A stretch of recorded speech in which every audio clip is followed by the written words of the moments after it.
Olá!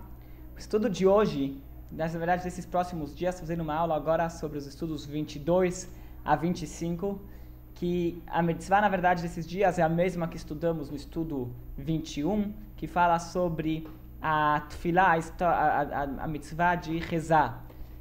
Sobre a reza, na verdade a reza é uma das coisas muito importantes no judaísmo. Na época que tinha o templo, o serviço a Deus, ele era baseado, toda a religião era baseada, ela circundava em torno do templo e do serviço no templo, os sacrifícios, mas desde que foi destruído o templo, nós temos as sinagogas e as rezas, os serviços que são feitos na sinagoga. Na verdade, a religião judaica ela está circundando em torno dessa instituição que é a sinagoga e as rezas. Qual a ideia da reza? A ideia da reza que, como mencionamos na aula de ontem, é uma mitzvah que devemos reconhecer que nossas necessidades vêm de Deus e, portanto, nós devemos pedir a Ele as nossas necessidades.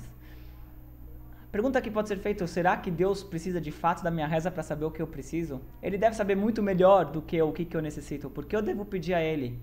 E ao contrário, Ele sabe melhor o que eu preciso, Ele sabe melhor do que o que eu preciso. E Ele vai me dar aquilo que de fato é necessário, aquilo que eu de fato preciso, Ele providencia. Em outras palavras, o que adianta, para que rezar, por que eu vou pedir para Deus? Se eu mereço, Ele vai me dar. Se eu não mereço, por que Ele vai me dar? Então, se eu não preciso, por que Ele vai me dar? Se é algo que é um extra, Ele acha que eu não devo receber, por que adianta eu pedir se eu não vou ganhar? Então, qual é a ideia de fazer os nossos pedidos a Deus? Uma das explicações é o seguinte: quando a pessoa ele reconhece que as necessidades dele, quem provê é Deus, ele tem uma outra atitude no dia a dia dele. O que a mitzvah da tefilá ela quer, na verdade imbuir dentro de nós, ela quer colocar dentro da nossa cabeça que quem é o responsável pelas nossas necessidades é Deus.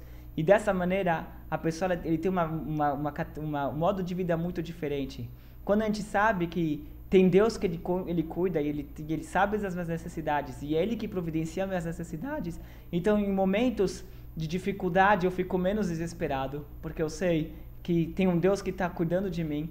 E também, no outro lado, quando eu estou ganhando, por mais que eu sei que eu tenho o meu trabalho que está investido, que eu invisto o meu trabalho para poder ganhar o que eu preciso, mas no fundo das contas eu reconheço que na verdade quem dá a bênção, quem dá a brachá é Deus. A gente já discutiu um pouco sobre isso quando falamos sobre idolatria. Aqui de novo essa mesma ideia, quando a gente reconhece que as nossas necessidades vêm de Deus. Então imagina assim, uma pessoa que ele sabe que por ganha-pão dele ele tem que trabalhar.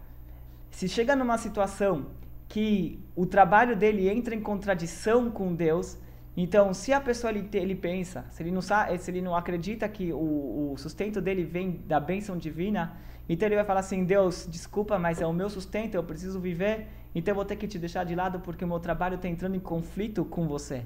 Agora, se a pessoa ele reconhece que o sustento dele vem de Deus, a brachá, tudo que ele ganha vem de Deus, e o trabalho é um mero instrumento pelo qual Deus ele manda a brachá, então a pessoa, quando chega no momento no qual o trabalho ele entra em conflito com a vontade de Deus, então a pessoa sabe: mas eu sei que a brachá é de Deus, então não adianta nada eu forçar o trabalho de um jeito que não é de acordo com Deus. É como se fosse, citando o exemplo que a gente usou em Avodah Zará, em idolatria, é como se fosse que o martelo resolveu falar para o construtor e falou: olha, construtor, não adianta você martelar desse lado, porque eu martelo acho que tem que ser de outro jeito. A gente pegar e falar ao seu trabalho: olha, o trabalho tem que ser de um jeito que vai contradizer Deus, isso aqui não vai adiantar, porque senão eu não vou ganhar meu sustento. Reconhecer que a brachá ela vem de Deus, isso daqui é uma das coisas importantes que a tefilá ela faz. Então nós reconhecemos que nossa saúde depende de Deus, que nosso sustento depende de Deus, que nossa felicidade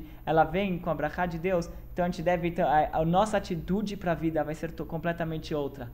Além de o principal, em momentos de desespero, em momentos que as coisas não estão indo como a gente planeja, como a gente quer, a gente tem uma confiança que Deus está cuidando e que Deus ele providencia isso daqui, a pessoa ele passa por esses momentos com uma tranquilidade muito maior. Isso daqui é um dos significados da oração, isso daqui é um dos significados da reza, e que por isso tem essa mitzvah. através que a pessoa ele constantemente, diariamente, ele repete, ele se lembra, ele pede para Deus, olha, eu preciso de saúde, eu preciso de sustento, a pessoa, quando ele vai de tanto falar isso aqui, de tanto pensar nisso daqui, ele vai acabar e meditar. Esse que é um dos principais momentos da adoração, é meditar, como de fato o sustento dele vem de Deus, e como Deus ele coordena e governa todo o universo. A pessoa, quando ele pensa nesses aspectos, então ele começa a ter, de pensar, e de acabar colocando para dentro do nosso coração, e um pouquinho isso aqui vai mudar a nossa atitude para a vida. Então essa é a mitzvah da oração, isso que é o significado das rezas.